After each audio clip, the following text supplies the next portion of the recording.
ఏంటమ్మా చిరాక పడుకోనుకుంటా పొద్దున్న సెలవప్పుడు కూడా.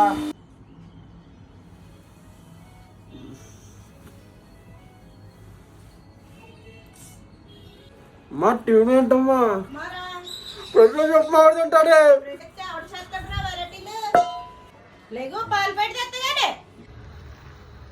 గాల్లో ఎగిరొస్తా గాల్లో ఎగిరొస్తా నేను నేను విడిపిచ్చేస్తాను.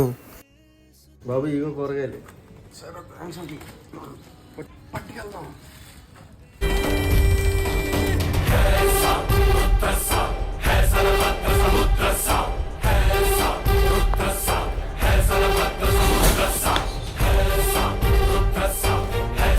నాకు తెలుసు నువ్వు పోడెత్తావని.